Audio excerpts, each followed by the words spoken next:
ನಚಿಕೇತ ಅಂತ ಹೇಳಿ ಒಬ್ಬ ಇನ್ನೂ ಸಣ್ಣ ಬಾಲಕ. ಆಯ್ತಾ. ಹ್ಮ್. ತುಂಬಾ ಆ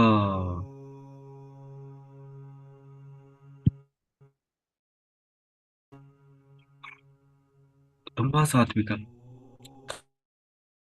ತಾನು ಚಿಕ್ಕವನಿರುವಾಗಲಿಂದಲೇ ಮಾರ್ಗವನ್ನು ಅಳವಡಿಸಿಕೊಂಡಂತಹವನು ಯಾರು? ನಚಿಕೇತ. ಅಂತಹ ನಚಿಕೇತ ಒಮ್ಮೆ ಏನಾಗ್ತದೆ ಅಂತಂದ್ರೆ, ಅವನು ಒಬ್ಬ ರಾಜನ ಮಗ. ನಚಿಕೇತ ಒಬ್ಬ ರಾಜನ ಮಗ. ವಾಜಶ್ರೇಯ ಅಂತ ಹೇಳಿ ಒಬ್ಬ ರಾಜ. ವಾಜಶ್ರೇಯ ಅಂತ ಹೇಳಿ ಒಬ್ಬ ರಾಜ. ಆ ರಾಜನ ಮಗ ನಚಿಕೇತ. ಈ ನಚಿಕೇತ ಒಮ್ಮೆ ಅವರಪ್ಪ ಯಾಗವನ್ನು ಮಾಡ್ತಾ ಇದ್ರು. ಬಹಳ ದೊಡ್ಡ ದೊಡ್ಡ ಯಾಗ. ಆ ಯಾಗವನ್ನು ಮಾಡಿ, ಈ ಯಾಗದ ಒಂದು ಫಲವಾಗಿ ಎಲ್ಲರಿಗೂ ದಾನ ಧರ್ಮವನ್ನು ಮಾಡ್ತಾ ಇದ್ದ. ಎಲ್ಲರಿಗೂ ದಾನ ಧರ್ಮವನ್ನು ಮಾಡ್ತಾ ಇದ್ದ. ಯಾರೋ ಗೋದಾನ ಮಾಡ್ತಾ ಇದ್ದ. ಎಂತ ಗುಳಗೇನೆ ಅದು ಸತ್ತು ಹೋಗ್ಬೇಕು. ಅಂದ್ರೆ ಅಷ್ಟು ಮುದಿಯಾಗಿರುವಂತಹ, ಏನಕ್ಕೂ ಪ್ರಯೋಜನ ಬಾರದಂತಹ ವಸ್ತುಗಳನ್ನ, ಕುದುರೆಗಳನ್ನ ದಾನ ಮಾಡ್ತಾ ಇದ್ದ. ಅವು ಮುದಿಯಾಗಿ ಅವನ್ನು ಓಡಾಡ್ಸೋದೇ ಕಷ್ಟ, ಅಂತಹ ಕುದುರೆಗಳು. ಹೀಗೆ ಅಂದ್ರೆ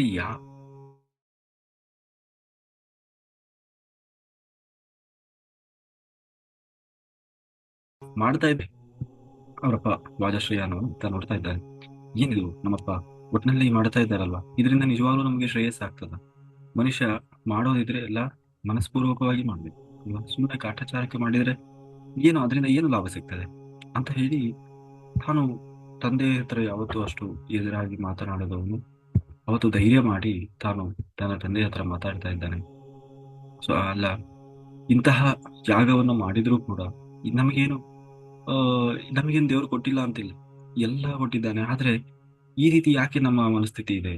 ಈ ತರ ಏನಕ್ಕೂ ಪ್ರಯೋಜನಕ್ಕೆ ಬರದಂತಹ ಮುದಿ ಹಸುಗಳನ್ನು, ಅವು ಹಾಲು ಕೂಡ ಕೊಡೋದಿಲ್ಲ. ಹಾಗೆ ಅವ ಆ ಕುದುರೆಗಳನ್ನ ತಗೊಂಡು ಕೊಡ್ತಾ ಇದ್ದೀವಿ, ಅವನ್ನ ಅವರಿಗೆ ಬಳಸ್ಲಿಕ್ಕೂ ಸಾಧ್ಯ ಇಲ್ಲ, ಅಂತಹ ಕುದುರೆಗಳು. ಇದರಿಂದ ನಮಗೆ ಏನಾಗ್ತದೆ? ಹೀಗೆ ನಾವು ಮಾಡಿದ್ರೆ ಖಂಡಿತ ನಮಗೆ ಸದ್ಗತಿ ದೊರೆಯುವುದಿಲ್ಲ, ದುರ್ಗತಿಯೇ ಉಂಟಾಗುತ್ತೆ ಅಂತ ಹೇಳಿ ತಾನು ತಂದೆ ಹತ್ರ ತಾನು ವಾದ ಮಾಡಿ ಕೊನೆಗೆ ಅವ್ರ ಅಪ್ಪನಿಗೆ ಸಿಟ್ಟು ಬಂತು. ಇನ್ನೊಂದು ಸ್ವಲ್ಪ ಜೋರಾಗಿ ಆರುವಾಗೆ ಮಾತಾಡ್ಬಿಟ್ಟ ಯಾರೋ ನಚಿಕೇತ. ಆಗ ಅವ್ರ ಅಪ್ಪಾಜಿಗೆ ಬಹಳ ಬೇಜಾರಾಯ್ತು. ವಾಜಶ್ರೇಯನಿಗೆ ಸಿಟ್ಟು ಬಂದು ಇವನು ಕೇಳಿದ, ಎಲ್ಲರನ್ನು ಮತ್ತೆ ಯಾಕೆ ನನ್ನನ್ನು ಯಾಕೆ ಇಟ್ಕೊಂಡಿದ್ದೆ ಅಲ್ವಾ? ನನ್ನನ್ನು ಕೊಟ್ಬಿಡಿ. ಹೀಗೆ ಮಾತಿಗೆ ಮಾತು ಬೆಳೀತು.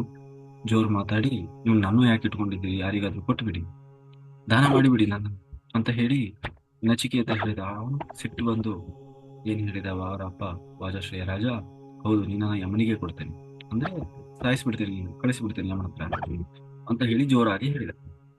ಹೇಳಿದ ಕೊಟ್ಟೆ ಮಾತಲ್ವಾ, ಅದಕ್ಕೆ ಅದನ್ನ ಇವನೇ ಅದನ್ನೇ ಹಿಡ್ಕೊಂಡು ಬಿಟ್ಟ ನಚಿಕೇತ. ಹೌದಾ, ನನ್ನನ್ನು ಯಮನಿಗೆ ಕೊಡ್ತೀರಾ? ಹಾಗಾದ್ರೆ ನನ್ನನ್ನು ಯಮನ ಹತ್ರ ಕಳಿಸಿಕೊಡಿ. ಅದಕ್ಕೆ ಅಂತ ಗಂಟು ಬಿದ್ದುಬಿಟ್ಟ. ಆಗ ಅವರಪ್ಪ ತಾನು ಸಮಾಧಾನ ಮಾಡಿದ, ಇಲ್ಲಪ್ಪ ನಾನೇನೋ ಬಾಯಿ ಮಾತಿಗೆ ಹೇಳಿದೆ, ಅದೇನು ಬೇಕಾಗಿಲ್ಲ, ನಾನೇನೋ ಸಿಟ್ಟಲ್ಲಿ ಹೇಳಿದೆ, ನೀನು ಯಮನ ಹತ್ರ ಹೋಗೋ ಅವಶ್ಯಕತೆ ಇಲ್ಲ ಅಂತ ಎಷ್ಟು ಹೇಳಿದರೂ ನಚಿಕೇತ ಏನ್ ಮಾಡಿದ, ತಾನು ಹಠ ಮಾಡಿ ಕುಳಿತ. ಇಲ್ಲ, ನಾನು ಯಮನನ್ನು ನೋಡಲೇಬೇಕು. ನೀನು ಹೇಳಿದೀಯ ಯಮನಿಗೆ ಕೊಡ್ತೇನೆ ನಾನು ಅಂತ, ನಾನು ಯಮನ ಹತ್ರ ಹೋಗ್ಲೇಬೇಕು, ಯಮನ ಹತ್ರ ಮಾತಾಡ್ಬೇಕು ನಾನು, ಯಮ ಧರ್ಮರಾಜ ಅಂತ ಹೇಳಿ ತಾನು ಗಂಟು ಬಿದ್ದ. ಕೊನೆಗೆ ಆಯ್ತು ಅಂತ ಹೇಳಿ ಆ ನಚಿಕೇತನನ್ನ ಯಮಧರ್ಮರಾಜನ ಬಳಿ ಕಳಿಸಿಕೊಡ್ತಾರೆ. ಕಳಿಸಿಕೊಟ್ಟಾಗ ಆಗ ನಚಿಕೇತ ಯಮಪುರಿಗೆ ಬರ್ತಾ ಇದ್ದಾನೆ. ಯಮಪುರಿಗೆ ಬಂದು ಆ ಯಮಧರ್ಮರಾಜನ ಒಂದು ಲೋಕ ಏನಿದೆ, ಊರು, ಆ ಊರಿನ ದ್ವಾರದಲ್ಲಿ ಬಂದು ನಿಂತಿದ್ದಾನೆ. ಆದ್ರೆ ಯಮಧರ್ಮರಾಜ ಅಲ್ಲಿ ಇರ್ಲಿಲ್ಲಂತೆ ಆ ಸಮಯದಲ್ಲಿ. ಬಂದು ನೋಡಿದ. ಆದ್ರೆ ಇವನು ಯಮಧರ್ಮರಾಜನ ದರ್ಶನ ಆಗದೆ ನಾನು ಹೋಗೋದಿಲ್ಲ, ಒಳಗೂ ಕೂಡ ನಾನು ಬರೋದಿಲ್ಲ, ಊಟ ನಿದ್ದೆಯನ್ನು ಕೂಡ ನಾನು ಮಾಡೋದಿಲ್ಲ ಅಂತ ಹೇಳಿ ಏನ್ ಮಾಡಿದ, ಅಲ್ಲೇ ಕೂತ್ಕೊಂಡು ಧ್ಯಾನ ಮಾಡ್ಲಿಕ್ಕೆ ಶುರು ಮಾಡಿದ. ಒಂದು ದಿನ ಆಯ್ತು, ಯಮಧರ್ಮರಾಜ ಬರ್ಲಿಲ್ಲ. 2 ದಿನ ಆಯ್ತು, ಯಮಧರ್ಮರಾಜ ಬರ್ಲಿಲ್ಲ. 3 ದಿನ ಕಳೆದರೂ ಯಮಧರ್ಮರಾಜ ಬರ್ಲಿಲ್ಲ. 4ನೇ ದಿವಸ ಬಂದ. ಬಂದು ನೋಡ್ತಾನೆ, ಇವನು ನಚಿಕೇತ ಇನ್ನೂ ಸಣ್ಣ ಹುಡುಗ, ಹಠ ಮಾಡಿ ಹಿಡಿದು ಕೂತು ಬಿಟ್ಟಿದ್ದಾರೆ. ಏನು, ಯಮಧರ್ಮರಾಜ ಬರಬೇಕು, ನಾನು ಊಟ ಮಾಡಬೇಕು, ನೀರು ಕುಡಿಬೇಕು ಅಂತ, ಅಲ್ಲಿವರೆಗೂ ನಾನು ಒಳಗೆ ಬರೋಲ್ಲ ಅಂತ ಹೇಳಿ. ಆಗ ಯಮಧರ್ಮರಾಜ ಬಂದು ನುಡಿದ, ಎಷ್ಟೇ ಅಂದ್ರೆ ಇವನು ಜ್ಞಾನಿ, ನಮ್ಮ ಮನೆಗೆ ಬಂದಂತಹ ಅತಿಥಿಗಳನ್ನ, ಅವ್ರು ಎಂತಹ ಪರಮಶತ್ರುಗಳೇ ಆಗಿರಲಿ, ಮನೆಗೆ ಬಂದ ಅತಿಥಿಗಳು ಬಂದ್ರೆ ದೇವರು ಬಂದ ಹಾಗೆ. ಅತಿಥಿ ದೇವೋಭವ, ಅವರನ್ನು ನಾವು ಸತ್ಕಾರ ಮಾಡಬೇಕು. ಅವರು ಶತ್ರುಗಳೇ ಆಗಿದ್ದರೂ ಸಹ. ಅಂಥದ್ರಲ್ಲಿ ಒಬ್ಬ ಜ್ಞಾನಿ ಇವತ್ತು ನನ್ನ ಮನೆಗೆ ಬಂದಿದ್ದಾನೆ. ಅವನನ್ನ ನಾವು ಸತ್ಕರಿಸಬೇಕಾಗಿತ್ತು. ಆದರೆ ಕಳೆದ 3 ದಿನಗಳಿಂದ ಅವನಿಗೆ ಅನ್ನ ಆಹಾರ ನೀರಿಲ್ಲದೆ ನನಗೋಸ್ಕರ ಅಂತ ಹೇಳಿ ಕಾದು ಕೂತಿದ್ದಾನೆ. ನಮ್ಮಿಂದ ಅಪರಾಧ ಆಗಿದೆ, ತಪ್ಪಾಗಿದೆ. ಅದಕ್ಕೆ ಆ ಅದಕ್ಕೆ ಸರಿ ಮಾಡ್ಕೊಳ್ಬೇಕಲ್ವಾ. ಅದಕ್ಕೆ ಯಮಧರ್ಮರಾಜ ಆ ನಚಿಕೇತನನ್ನು ಕೇಳ್ತಾ ಇದ್ದಾನೆ, ನಮ್ಮಿಂದ ತಪ್ಪಾಗಿದೆ. ನಮ್ಮ ಕಾರಣದಿಂದಾಗಿ ನೀನು 3 ದಿವಸದಿಂದ ಉಪವಾಸ ಇದ್ದೀಯ. ಎಷ್ಟೇ ಅಂದ್ರೆ ನೀವು ನನ್ನ ಮನೆಗೆ ಬಂದಂತಹ ಅತಿಥಿ. ಆ ಅತಿಥಿಗೆ ಹೀಗಾಗಬಾರ್ದಿತ್ತು ಅಂತ ಹೇಳಿ ತಾನು ಆ ಆ ನಚಿಕೇತನಿಗೆ ಹೇಳ್ತಾ ಇದ್ದೆ, ನಾನು ಈ ಒಂದು ತಪ್ಪಿಗಾಗಿ 3 ದಿವಸ ನೀವು ಉಪವಾಸ ಇದ್ದೀಯಲ್ವಾ, ಅದಕ್ಕೆ ನಾನು ಆ ತಪ್ಪನ್ನು ಸರಿಪಡಿಸಿಕೊಳ್ಳಿಕ್ಕಾಗಿ ನಿನಗೆ 3 ವರಗಳನ್ನ ಕೊಡ್ತೇನೆ. ಕೇಳು, ಏನು ವರ ಬೇಕು? ಅದಕ್ಕೆ ನಚಿಕೇತ ಹೇಳಿದ, ಆಯ್ತು, ಖಂಡಿತ ನೀವು ಇಷ್ಟು ಖುಷಿಯಿಂದ ನನಗೆ ವರಗಳನ್ನು ಕೊಡ್ತೀರಿ ಅಂತಂದ್ರೆ ಖಂಡಿತ ನಾನು ಕೇಳ್ಕೊಳ್ತೇನೆ. ಏನು ಅಂತಂದ್ರೆ, ಮೊದಲನೇ ವರ ಏನು, ನಾನು ಪುನಃ ನಮ್ಮ ಮನೆಗೆ ಹೋಗ್ಬೇಕು, ನನ್ನ ತಂದೆಯ ಬಳಿಗೆ ಹೋಗ್ಬೇಕು. ಹೋದಾಗ ನನ್ನ ತಂದೆ ನನ್ನ ಮೇಲಿನ ಎಲ್ಲ ಕೋಪವನ್ನು ಬಿಟ್ಟು ಬಹಳ ಖುಷಿಯಿಂದ ನನ್ನನ್ನು ಸ್ವೀಕಾರ ಮಾಡಬೇಕು, ಮೊದಲಿನ ಇದ್ದ ಹಾಗೆ ಇರಬೇಕು. ಇದು ನನ್ನ ಮೊದಲನೇ ವರ. ಆಯ್ತು, ತಥಾಸ್ತು ಅಂತ ಹೇಳಿ ತನ್ನ ವರವನ್ನು ಕೊಟ್ಟ. 2ನೇ ವರ ಯಮಧರ್ಮರಾಜ ಕೇಳಿದ, ಕೇಳು 2ನೇ ವರ ಏನ್ ಬೇಕು? ಅದಕ್ಕೆ ಅಗ್ನಿವಿದ್ಯೆಯನ್ನ ಕೇಳ್ತಾ ಇದ್ದಾನೆ. ಅಗ್ನಿವಿದ್ಯೆ ಅಂದ್ರೆ ಸ್ವರ್ಗದಲ್ಲಿದ್ದವರಿಗೆ ಹಸಿವಾಗಲ್ಲಂತೆ, ಬಾಯಾರಿಕೆ ಆಗಲ್ಲಂತೆ, ಅವರಿಗೆ ದುಃಖ ಅನ್ನೋದೇ ಇಲ್ಲಂತೆ, ಸಾವಿಲ್ಲ, ಮುದಿತನ ಇಲ್ಲ, ಯಾವುದೇ ಇರೋದಿಲ್ಲ.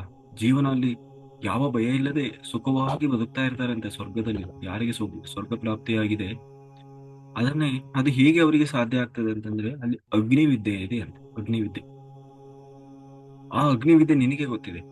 ಆ ಅಗ್ನಿವಿದ್ಯೆಯನ್ನು ನನಗೆ ಹೇಳಿಕೊಡು. ಅಮೃತತ್ವ ಅಂದ್ರೆ ಅಮೃತತ್ವವನ್ನು ಪಡೆಯುವುದು, ಮಾನವರು ಅಮೃತತ್ವವನ್ನು ಹೊಂದುವುದು, ಅದನ್ನು ಅಗ್ನಿವಿದ್ಯೆ ಅಂತ ಕರೀತಾರೆ. ಆ ಅಗ್ನಿವಿದ್ಯೆಯನ್ನು ನನಗೆ ಹೇಳಿಕೊಡು. ಯಮಧರ್ಮರಾಜ ಆಯ್ತು ಅಂತ ಹೇಳಿ ಆ ಅಗ್ನಿವಿದ್ಯೆಯನ್ನ, ನಾವು ಹೇಗೆ ಅಮರರಾಗುವುದು ಅನ್ನುವ ಅಗ್ನಿವಿದ್ಯೆಯನ್ನು ತಾನು ಹೇಳ್ಕೊಡ್ತಾನೆ. ಆಮೇಲೆ ಮೂರನೇ ವರ ಇದು ಬಹಳ ಮುಖ್ಯವಾದದ್ದು ನೋಡಿ. ಅಮೃತವನ್ನ ಹೇಗೆ ಪಡೆಯಬಹುದು ಅನ್ನುವ ಅಗ್ನಿವಿದ್ಯೆ. ಅಗ್ನಿವಿದ್ಯೆಯ ರಹಸ್ಯ ಏನು ಅಂದ್ರೆ, ನಾವು ಅಮೃತವನ್ನ ಹೇಗೆ ಸಂಪಾದನೆ ಮಾಡುವುದು ಅಂತ. ಅಮೃತವನ್ನು ಕೊಡಲು ಅಮರರಾಗುವುದು ಹೇಗೆ ಅನ್ನುವ ವಿದ್ಯೆ, ಅದನ್ನು ಅವನು ಒಂದು ಮಾತನಾಡದೆ ಹೇಳಿಕೊಟ್ಟ. ಯಾರು? ಯಮಧರ್ಮರಾಜ. ಹೀಗೆಲ್ಲ ಇದೆಯಪ್ಪ ಆ ವಿದ್ಯೆ, ಅದನ್ನು ಸಂಪಾದಿಸಿಕೊಂಡ್ರೆ ಎಲ್ಲರೂ ಕೂಡ ಅಮೃತತ್ವವನ್ನು ಪಡಿಬಹುದು, ದೇವತೆಗಳ ಹಾಗೆ ಅಮರರಾಗಬಹುದು ಅನ್ನುವ ವಿದ್ಯೆಯನ್ನ ಹೇಳಿಕೊಟ್ಟ. 3ನೇ ವಿದ್ಯೆ ತಾನು ಕೇಳ್ತಾ ಇದ್ದಾನೆ ನಚಿಕೇತ. ಎಲ್ಲರೂ ಗಮನ ಇಟ್ಟು ಕೇಳಬೇಕಿದನ್ನ. ಅವನು ಕೇಳ್ತಾ ಇದ್ದಾನೆ, ನಚಿಕೇತ, ನನಗೆ ಒಂದು ರಹಸ್ಯ ಗೊತ್ತಾಗಬೇಕು. ಏನು ರಹಸ್ಯ?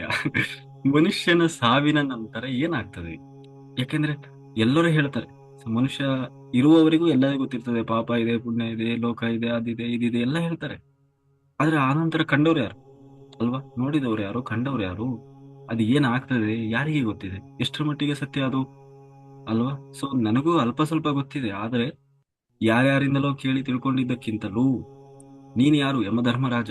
ಪ್ರತಿಯೊಬ್ಬರು ನಿನ್ನ ದರ್ಶನ ಮಾಡ್ಲೇಬೇಕು ಅಲ್ವಾ? ಹಾಗಾಗಿ ನಿನ್ನ ಹತ್ರನೇ ಕೇಳಿಬಿಟ್ರೆ ಸಮಸ್ಯೆನೇ ಇಲ್ಲ ಅಂತ ಹೇಳಿ ಅವನು ನಾನು ನಿನ್ನ ಹತ್ರ ಕೇಳ್ತಾ ಇದ್ದೆ. ಯಾಕೆಂದ್ರೆ ನನಗೆ ಅನಿಸ್ತಾ ಇದೆ, ನಿನಗಿಂತಲೂ ಯೋಗ್ಯನಾದವನು ಇದನ್ನ ಹೇಳಲಿಕ್ಕೆ, ಇದನ್ನ ಅರ್ಥ ಮಾಡಿಸ್ಲಿಕ್ಕೆ ಇನ್ನೊಬ್ಬ ಇಲ್ಲ ಅಂತ ನನಗೆ ಅನಿಸ್ತಾ ಇದೆ. ಅದಕ್ಕೆ ನಾನು ಕೇಳ್ತಾ ಇದ್ದೇನೆ, ಏನಂತಂದ್ರೆ, ಮನುಷ್ಯನ ಸಾವಿನ ನಂತರ ಏನಾಗ್ತದೆ?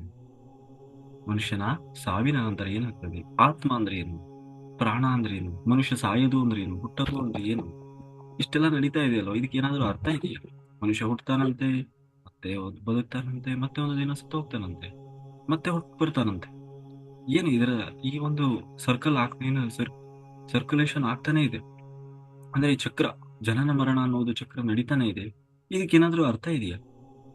ಆದ್ರೆ ಗೊತ್ತಿಲ್ಲ, ಸುಮ್ಮನೆ ಆದ್ರೆ ನಡೀತಾ ಇದೆ. ಯಾಕೆ ಆಗ್ತಾ ಇದೆ? ಆ ಆತ್ಮ ತತ್ವವನ್ನು ನನಗೆ ಹೇಳು.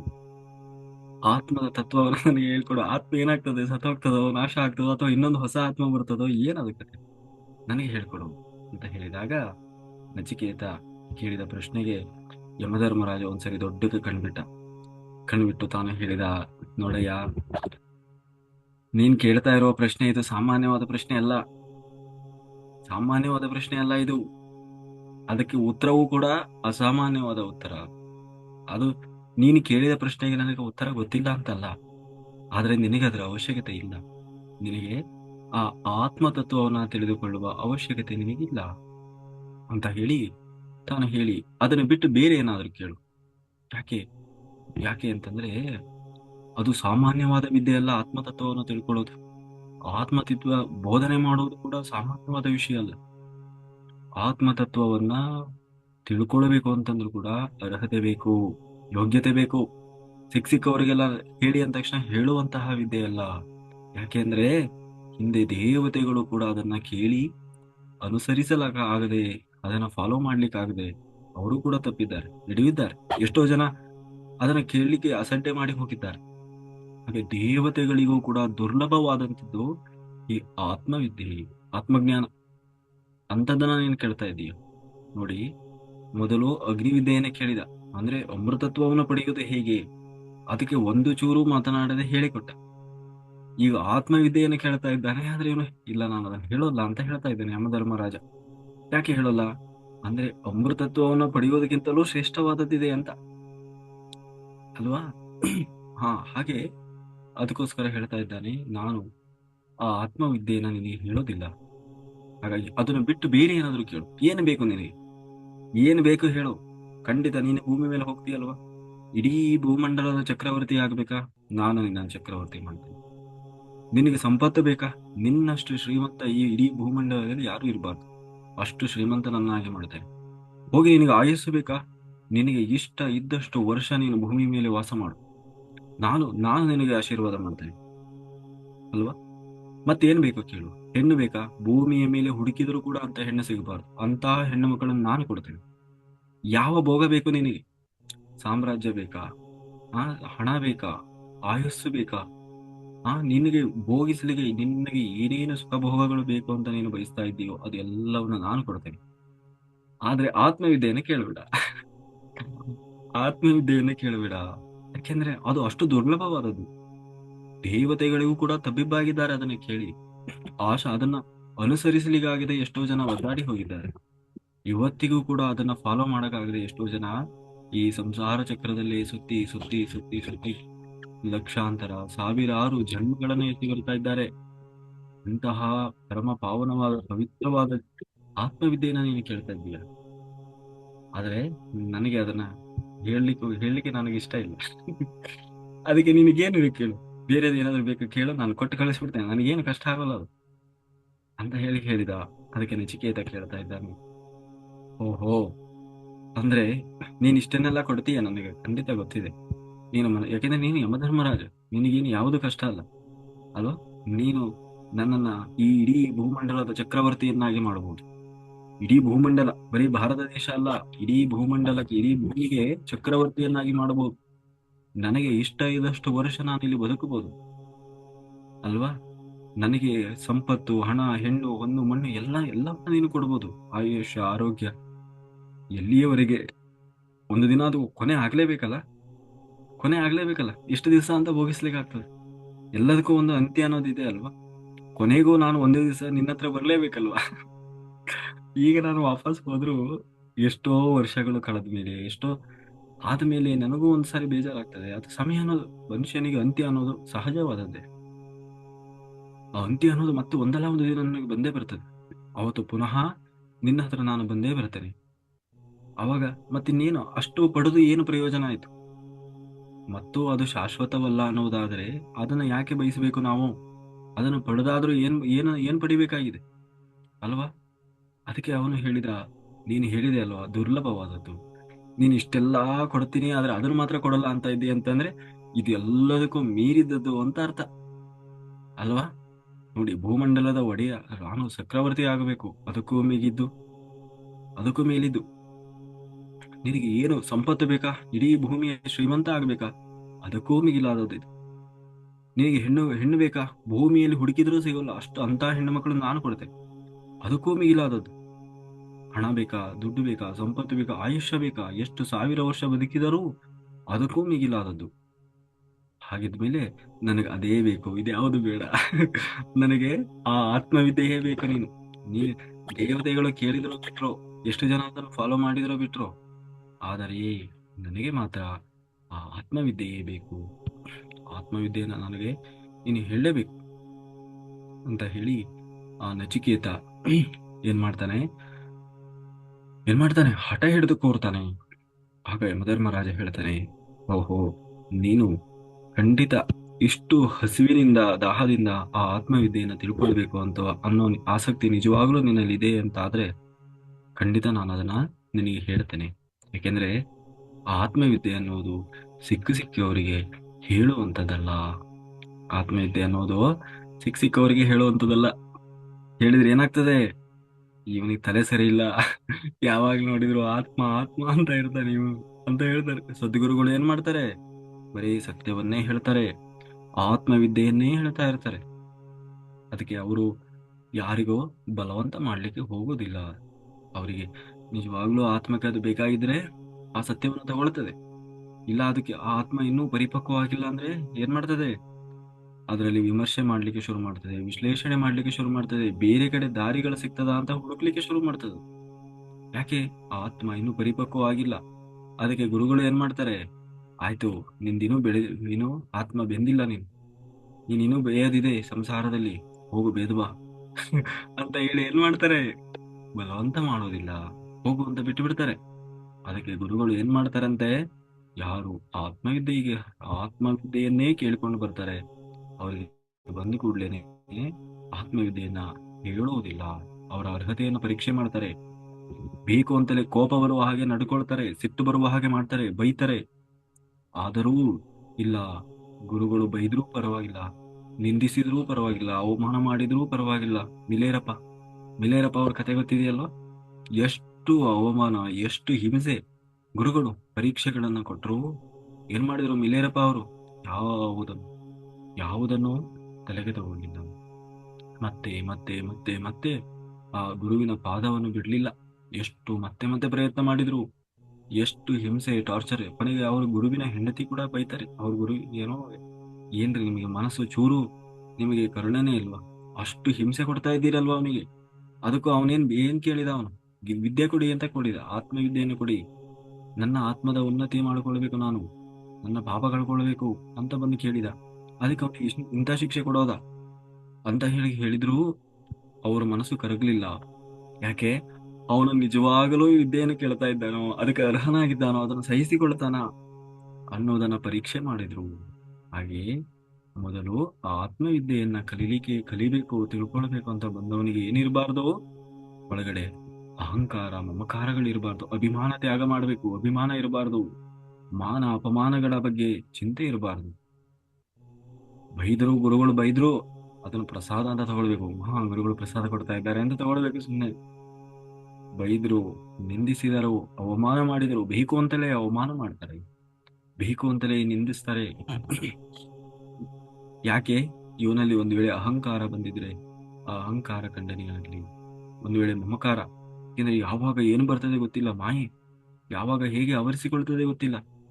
ಅದಕ್ಕಾಗಿ ಇವನಿಗೆ ಬೇರೆ ಲೌಕಿಕವಾದ ಆಸಕ್ತಿ ಇರುವವರಿಗೆ ಆತ್ಮಜ್ಞಾನ ತಲೆಗೆ ಹೋಗುವುದಿಲ್ಲ. ಲೌಕಿಕ ಆಸಕ್ತಿ ಇರುವವರಿಗೆ ಆತ್ಮಜ್ಞಾನ ತಲೆ ಹೋಗೋದಿಲ್ಲ. ಏನಾಗ್ತದೆ ಅಯ್ಯೋ ಇವೆಲ್ಲ ಹೋಗೋದಲ್ಲ, ಇವನು ಏನೋ ತಲೆ ಡಯಾಲಜಿ ಬಿಡ್ತಾ ಇದ್ದಾನೆ ಅಂತ. ಅದಕ್ಕೆ ಮೊದಲು ಆಸೆ ತೋರಿಸಿದ ಯಮಧರ್ಮರಾಜ, ನಿನಗೆ ಚಕ್ರವರ್ತಿ ಆಗ್ಬೇಕು, ಅಧಿಕಾರ ಬೇಕೇನಪ್ಪ, ಇಡೀ ಭೂಮಿಯ ಚಕ್ರವರ್ತಿ ನೀವು, ಅಧಿಕಾರದ ಆಸೆ ಇಲ್ಲ, ಬೇಡ ನನಗೆ, ಏನು ಬೇಡ ನನಗೆ. ಹಣ ಬೇಕಾ, ಕೋಟ್ಯಾಧಿಪತಿ ಆಗ್ಬೇಕಾ, ಇಡೀ ಭೂಮಿಯ ಕೋಟಿ ಸಂಪತ್ತು ನಿನ್ನದಾಗ್ಲಿ, ಇಲ್ಲ ನನಗೆ ಅದರ ಮೇಲೂ ಆಸೆ ಇಲ್ಲ. ಹೆಣ್ಣಿನ ಆಸೆ ಇದೆಯಾ, ಮಣ್ಣಿನ ಆಸೆ, ಯಾವುದರ ಆಸೆ, ಎಲ್ಲವೂ ಯಾವುದು ಬೇಡ, ಅದು ಯಾವುದು ಇಲ್ಲ ಇದ್ರ ಮುಂದೆ ಅಂತ ಯಾರು ಬಂದು ನಿಂತಾನೆ ಅವನಿಗೆ ಇದು ತಲೆಗೆ ಹೋಗ್ತದೆ ಆತ್ಮಜ್ಞಾನ.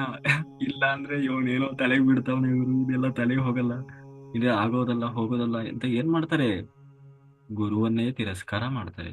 ಗುರು ಹೇಳುವುದನ್ನ ಏನ್ ಮಾಡ್ತಾರೆ, ತಲೆಗೆ ಹೋಗಲ್ಲ. ಇದೆಲ್ಲ ಇನ್ನು ನಮ್ಮಂತವ್ರಿಗೆಲ್ಲ, ಇದು ಇನ್ನು ಹೈ ಲೆವೆಲ್ನವರಿಗೆ ಅಂತ ಹೇಳಿ ಏನ್ ಮಾಡ್ತಾರೆ, ನಮ್ಮಂತವರಿಗೆ ಅಲ್ಲ ಇದು ಅಂತ ಹೇಳಿ ಬಿಟ್ಟು ಬಿಡ್ತಾರೆ ಆ ಜ್ಞಾನವನ್ನು. ಅದಕ್ಕೆ ಅದು ವ್ಯರ್ಥ ಆಗಬಾರದು, ಹೇಳುವವನ ಜ್ಞಾನವೂ ಕೂಡ ವ್ಯರ್ಥ ಆಗಬಾರದು ಅಂತ ಹೇಳಿ, ಹಾಗೆ ಗುರುಗಳಾದವರು ಯಾರು ಆತ್ಮವಿದ್ಯೆಯನ್ನು ಕೇಳ್ಕೊಂಡು ಬರ್ತಾರೆ ಶಿಷ್ಯರು, ಅವರಿಗೆ ಹೀಗೆ ಏನ್ ಮಾಡ್ತಾರೆ, ಮೊದಲು ಪರೀಕ್ಷೆಗಳನ್ನ ಹಾಕ್ತಾರೆ.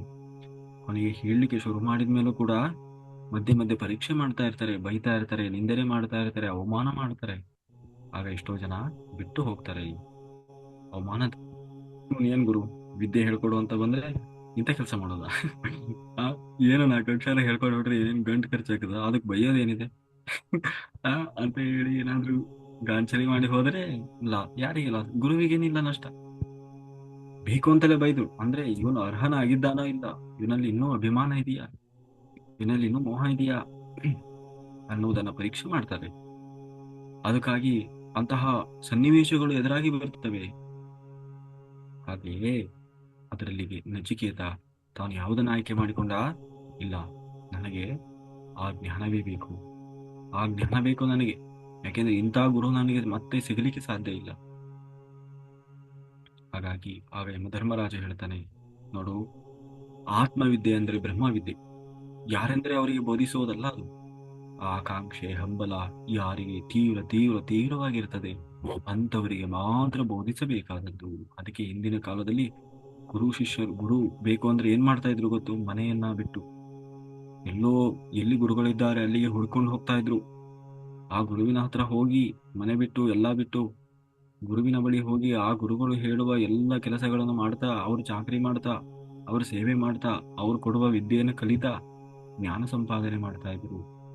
ಅಷ್ಟು ಕಷ್ಟ ಆಯ್ತು, ದುರ್ಲಭ. ಇವತ್ತು ಹಾಗಲ್ಲ, ಇವತ್ತು ಹಾಗಲ್ಲ. ಇವತ್ತು ಬೇರೆನೇ ಇದೆ ಕತೆ ಅಲ್ವಾ? ಅವರು ಮೇಷ್ಟ್ರು ಬರ್ಬೇಕು ಇವ್ರನ್ನ ಕರ್ಕೊಂಡು ಹೋಗ್ಲಿಕ್ಕೆ. ಹಾ, ಮೇಷ್ಟ್ರು ಏನು ಬಸ್ಗಳು ಬರ್ಬೇಕು ಇವರಿಗೆ ಮನೆ ಬಾಗಿಲಿಗೆ ಕರ್ಕೊಂಡು ಹೋಗ್ಲಿಕ್ಕೆ. ಅಲೋ, ಹಾಗಿದೆ ಇವತ್ತು. ಅದು ಎಂತ ವಿದ್ಯೆ, ಎಂತ ವಿದ್ಯೆ? ಕ್ಷರವಿದ್ಯೆ. ಅದನ್ನೇ ಹೇಳ್ತಾ ಇದ್ದ, ಕ್ಷರವಿದ್ಯೆಯನ್ನು ಬೋಧಿಸ್ತಾ ಇದ್ದ, ಆತ್ಮಜ್ಞಾನ ಅಲ್ಲ ಅದು. ಹಾಗಾಗಿ ಆ ಶಿಷ್ಯನನ್ನ ಪರೀಕ್ಷೆ ಮಾಡ್ತಾರೆ, ಆಗಲೇ ಬೋಧಿಸ್ತಾರೆ. ಅಷ್ಟೇ ಅಲ್ಲ, ಆ ಶಿಷ್ಯನು ಅರ್ಹನೋ ಅಂತ ತಿಳಿದ್ರೂ ಕೂಡ ಅವನು ನಿಲ್ತಾನ, ಇದನ್ನೆಲ್ಲ ಕಠಿಣವಾಗಿ ಸಾಧಿಸಬಲ್ಲನ ಅನ್ನುವುದನ್ನ ಮತ್ತೆ ಮತ್ತೆ ಪರೀಕ್ಷೆ ಮಾಡ್ತಾರೆ. ಅಹಂಕಾರವಿದೆಯಾ, ಅಹಂಕಾರ ಇಲ್ವಾ ಅನ್ನೋ ಪರೀಕ್ಷೆಯನ್ನು ಮಾಡ್ತಾರೆ. ಇನ್ನು ಪರವಾಗಿಲ್ಲ, ಅವನು ಅರ್ಹ ಅನ್ನಿಸಿದಾಗಲೇ ಅದನ್ನ ಆತ್ಮವಿದ್ಯೆಯನ್ನ ಬೋಧನೆ ಮಾಡ್ತಾರೆ. ಅಂತಹ ಆತ್ಮವಿದ್ಯೆಯನ್ನ ನಾನು ನಿನಗೆ ಹೇಳ್ತೇನೆ.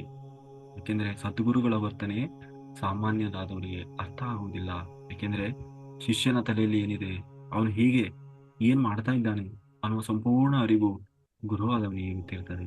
ತನ್ನ ಬಳಿಗೆ ಬಂದವರ ಬಳಿಯಿಂದ ಯಾವುದೋ ಒಂದು ರೀತಿಯಲ್ಲಿ ಅವನನ್ನ ಏನ್ ಮಾಡ್ತಾನೆ, ಪರೀಕ್ಷೆ ಮಾಡ್ತಾ ಇರ್ತಾನೆ. ಗುರುವಿನ ವರ್ತನೆ ಶಿಷ್ಯರಿಗೆ ತೃಪ್ತಿಯನ್ನ ಉಂಟು ಮಾಡುವಂತಹ ರೀತಿಯಲ್ಲಿ ಇರೋದಿಲ್ಲ. ಸಹಜವಾಗಿ ಶಿಷ್ಯಂದ್ರು ಯಾವ ಗುರುವಾದ್ರೂ ಕೂಡ ಏನ್ ಮಾಡ್ತಾರೆ, ಆಶೀರ್ವಾದಿಸಿದರೆ, ಗುರುಗಳು ಪಾದಪೂಜೆಯನ್ನು ಮಾಡ್ಕೊಂಡ್ರೆ ಆ ಎಷ್ಟೋ ಜಂಬವನ್ನು ಪಡ್ತಾರೆ. ಆ ಶಿಷ್ಯನಿಂದ ಮೂಲಕ ಅಂತಹ ಕೆಲಸಗಳನ್ನ ಮಾಡಿಸಿ ಏನ್ ಮಾಡ್ತಾರೆ, ಪರೀಕ್ಷೆ ಮಾಡ್ತಾ ಇರ್ತಾರೆ. ಹಾಗಾಗಿ ಮೊದಲು ಯಾವುದೇ ಒಂದು ವಿದ್ಯೆಯಲ್ಲಿ ಸಂಪೂರ್ಣವಾಗಿ ನಮಗೆ ಅದರಲ್ಲಿ ಆ ಏನ ಏಕಾಗ್ರತೆ ಬರಬೇಕು, ಆ ಶ್ರದ್ಧೆ ಬರಬೇಕು. ಅಂದ್ರೆ ಏನ್ ಬೇಕು, ಮೊದಲು ನಮಗೆ ಅದನ್ನ ತಿಳಿದುಕೊಳ್ಳುವ ಅರ್ಹತೆ ಇರಬೇಕು, ಆ ಹಂಬಲ ನಮಗಿರ್ಬೇಕು. ಹಾಗೆ ಹೇಳ್ತಾ ಆಯ್ತು, ನಾನು ಅಂತಹ ಶ್ರೇಷ್ಠವಾದಂತಹ ಪರಮ ಪುಣ್ಯವಾದಂತಹ ಆತ್ಮಜ್ಞಾನವನ್ನು ನಿನಗೆ ಹೇಳ್ತೇನೆ ಅಂತ ಹೇಳಿ ಆ ಯಮಧರ್ಮರಾಜ ತಾನು ನಚಿಕೇತನಿಗೆ ಇನ್ನು ಆ ಆತ್ಮಜ್ಞಾನವನ್ನು ಹೇಳಲಿಕ್ಕೆ ತಾನು ಶುರು ಮಾಡ್ತಾನೆ. ತಾನು ಹೇಳ್ತಾ ಇದ್ದಾನೆ, ಲೋಕದಲ್ಲಿ ಶ್ರೇಯಸ್ಸು ಮತ್ತೆ ಪ್ರೇಯಸ್ಸು, ಶ್ರೇಯಸ್ಸು ಮತ್ತೆ ಪ್ರೇಯಸ್ಸು. ಮೊದಲನೇ ಪಾಯಿಂಟ್, ಲೋಕದಲ್ಲಿ ಏನಿದೆ, ಶ್ರೇಯಸ್ಸು ಅನ್ನೋದಿದೆ, ಪ್ರೇಯಸ್ಸು ಅನ್ನೋದಿದೆ. 2 ಮಾರ್ಗಗಳಿದ್ದಾವೆ, 2 ಮಾರ್ಗ ಅದು. ಒಂದು ಶ್ರೇಯಸ್ಸು ಮಾರ್ಗ, ಇನ್ನೊಂದು ಪ್ರೇಯಸ್ಸು ಮಾರ್ಗ. ಎರಡೂ ಕೂಡ ಎರಡೂ ಕೂಡ ಈ ಭೂಮಿ ಮೇಲೆ ಇರುವಂತಹ ಮಾರ್ಗಗಳು. ಅದರಲ್ಲಿ ಒಂದೇ ಯಾವುದು, ಶ್ರೇಯಸ್ಸು. ಶ್ರೇಯಸ್ಸು ಅನ್ನುವಂತ ಮಾರ್ಗ.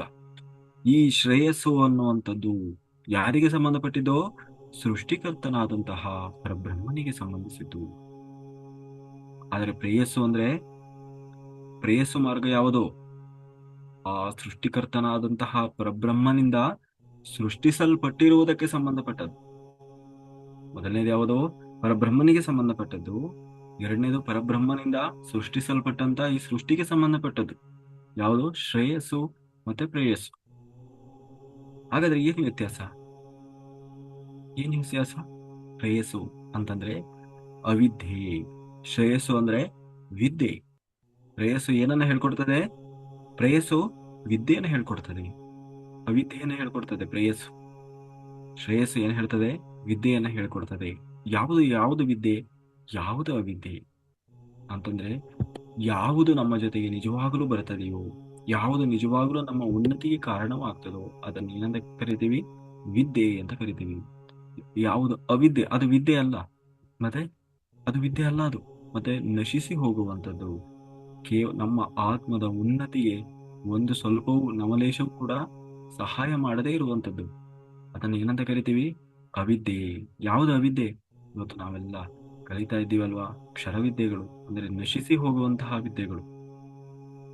ಡಾಕ್ಟರ್ಸ್ ಓದ್ತೀವಿ, ಇಂಜಿನಿಯರಿಂಗ್ ಓದ್ತೀವಿ, ಅದನ್ನು ಓದ್ತೀವಿ, ಇದನ್ನು ಓದ್ತೀವಿ, ಬೇಕಾದಷ್ಟು ಲೌಕಿಕ ಜ್ಞಾನವನ್ನು ಕೊಡುವ ಜ್ಞಾನ ಏನಿದೆ, ಇದೆಲ್ಲ ನಶಿಸಿ ಹೋಗುವಂತಹ ವಿದ್ಯೆಗಳು, ಲೌಕಿಕವಾಗಿರುವಂತಹ ವಿದ್ಯೆಗಳು, ಹೊಟ್ಟೆಪಾಡಿಗಾಗಿ ಮನುಷ್ಯ ಮಾಡ್ತಾ ಇರುವಂತಹ ವಿದ್ಯೆಗಳು. ಇದರಲ್ಲಿ 1% ಕೂಡ, ಒಂದು ಚೂರು ಕೂಡ ಆತ್ಮ ಅನ್ನುವುದು ಉನ್ನತಿಯನ್ನು ಹೊಂದುವುದಿಲ್ಲ.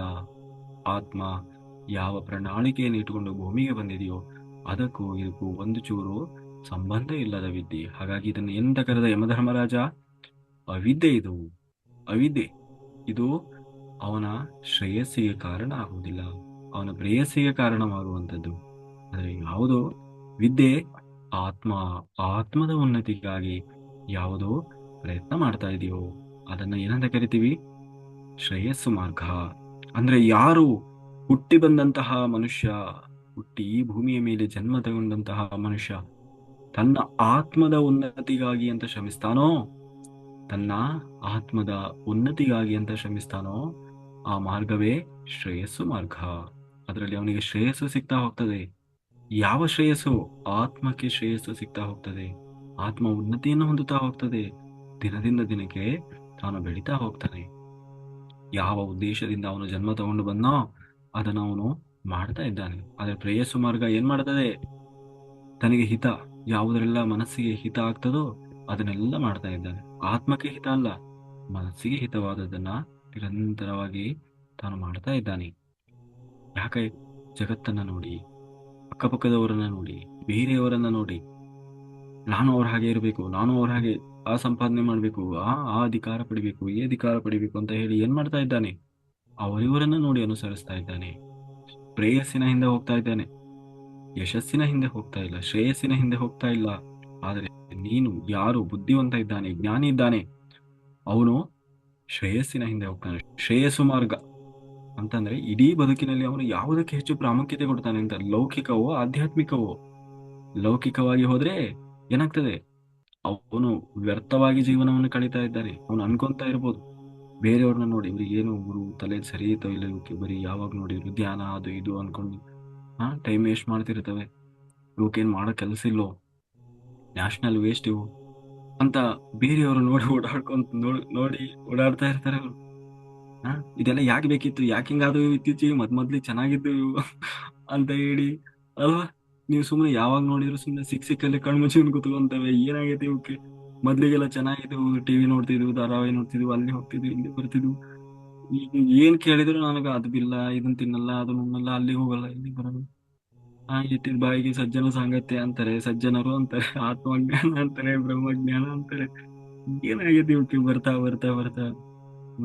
ಹಿಂಗಾದ್ರೆ ಹೆಂಗೆ ಕತೆ ಅಂತ ಹೇಳಿ ಏನ್ ಮಾಡ್ತಾರೆ ಮಾತಾಡ್ಲಿಕ್ಕೆ ಶುರು ಮಾಡ್ತಾರೆ. ಹಿಂಗೆ ಅಷ್ಟು ದುರ್ಲಭವಾದಂಥದ್ದು.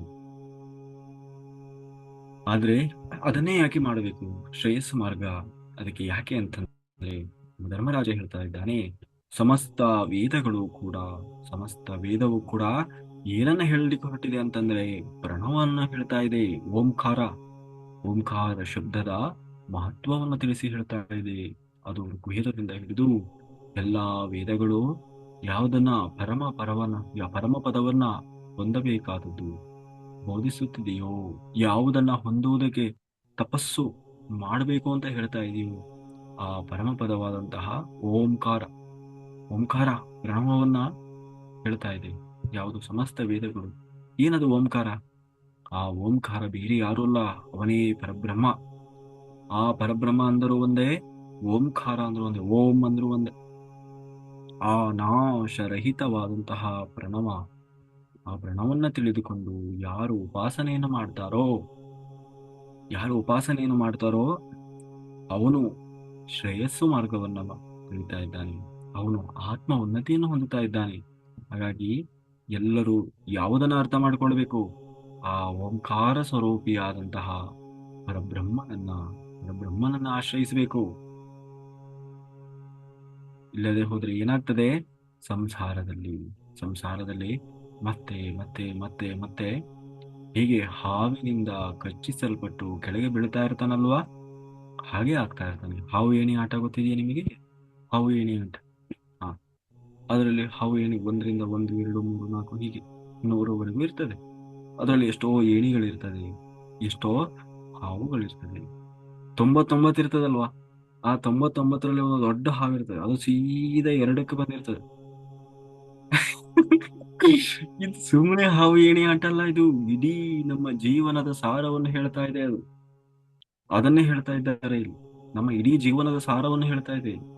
ಯಾವಾಗ ನಾವು ಸತ್ಕರ್ಮದಲ್ಲಿ ನಿರತರಾಗ್ತೀವೋ, ನಮ್ಮ ಆತ್ಮದ ಉನ್ನತಿಗಾಗಿ ಆ ಸನ್ಮಾರ್ಗದಲ್ಲಿ ನಡೀಲಿಕ್ಕೆ ಶುರು ಮಾಡ್ತೀವೋ, ಆಗ ಸೃಷ್ಟಿ ನಮಗೆ ಏನ್ ಮಾಡ್ತದೆ?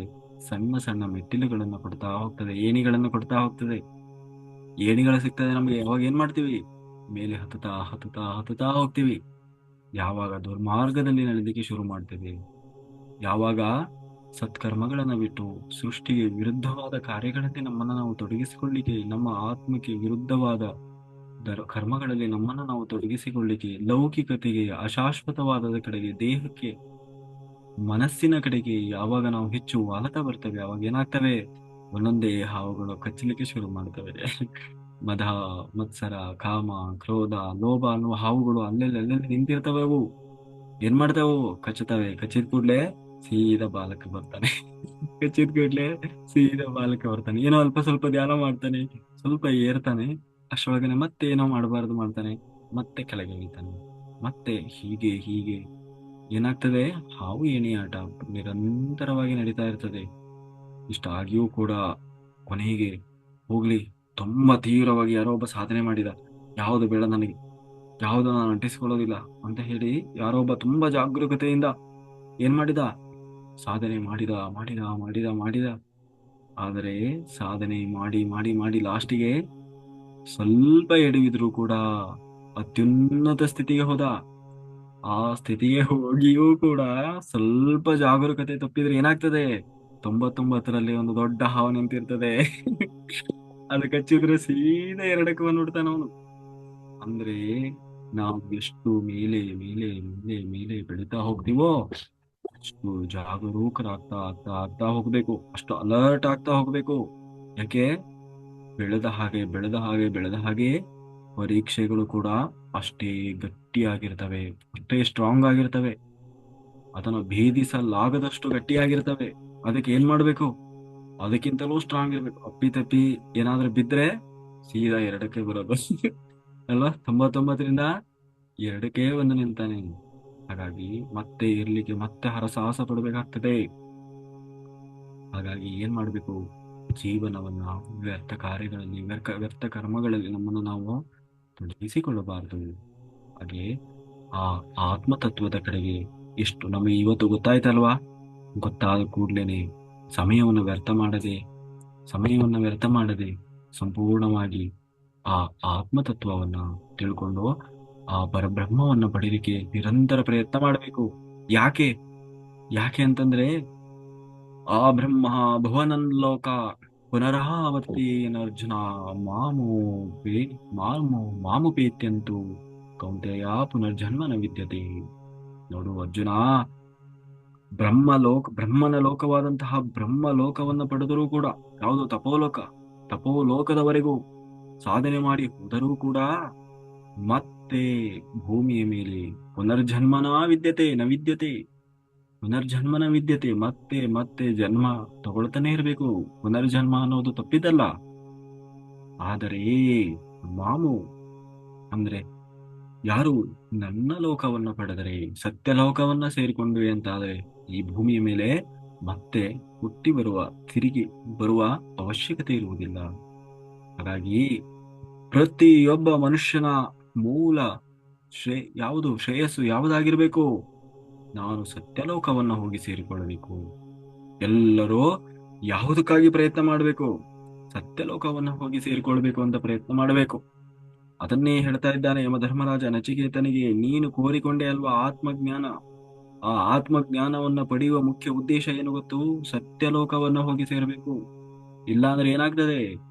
ಪ್ರತಿ ಬಾರಿಯೂ ಹೋಗಿ ಯಮಧರ್ಮರಾಜನನ್ನ ಮೀಟ್ ಮಾಡೋದು ಬರೋದು, ಯಮಧರ್ಮರಾಜನನ್ನ ಮೀಟ್ ಮಾಡೋದು, ಅವನು ಹೋದಾಗೆಲ್ಲ ಉಗಿತಾನೆ, ಮತ್ತೆ ಇಲ್ಲ ನಾನು ಈ ಸರಿ ಹೋದಾಗ ಸಾಧನೆ ಮಾಡಿ ನಾನು ದಾಟಿ ಹೋಗ್ತಾನೆ ಅಂತ ಕೇಳ್ಕೊಳ್ತಾನೆ, ಬರ್ತಾನೆ, ಮತ್ತು ಅದನ್ನೇ ಮಾಡ್ತಾನೆ, ಮತ್ತೆ ಹೋಗಿ ಉಗಿಸ್ಕೊತಾನೆ, ಮತ್ತೆ ಬರ್ತಾನೆ. ಹೀಗೆ ಯಮಧರ್ಮರಾಜ ಅಂತಂದ್ರೆ ಅವನೇ ಅಂತಲ್ಲ, ಅವನ ಸ್ಥಾಯಿಯಲ್ಲಿರುವಂತ ಎಷ್ಟೋ ಮಾಸ್ಟರ್ಸ್ ಅಲ್ವಾ, ಅದೇ ಇದನ್ನ ಮಾಡ್ತಾ ಇರ್ತಾರೆ, ಮಾರ್ಗದರ್ಶನ ಮಾಡ್ತಾ ಇರ್ತಾರೆ. ಆದ್ರೆ ಇವನು ಪ್ರತಿ ಬಾರಿಯೂ ಏನನ್ ಮಾಡ್ತಾ ಇರ್ತಾನೆ? ಅದೇ ತಪ್ಪನ್ನ ಮತ್ತೆ ಮತ್ತೆ ಮತ್ತೆ ಮರುಕಳಿಸ್ತಾ ಇರ್ತಾನೆ. ಹಾಗಾಗಿ ಹಾಗಾಗಿ ಏನ್ ಮಾಡಬೇಕು? ಯಮಧರ್ಮರಾಜ ಹೇಳ್ತಾ ಇದ್ದಾನೆ, ಸತ್ಯ ಲೋಕವನ್ನ ನಾವು ಹೋಗಿ ಸೇರಿಕೊಳ್ಬೇಕು. ಅದಕ್ಕಾಗಿ ಪ್ರತಿಯೊಬ್ಬ ಮನುಷ್ಯ ಇಂದಿನಿಂದಲೇ, ಈ ಕ್ಷಣದಿಂದಲೇ ಕೃಷಿ ಮಾಡಬೇಕು.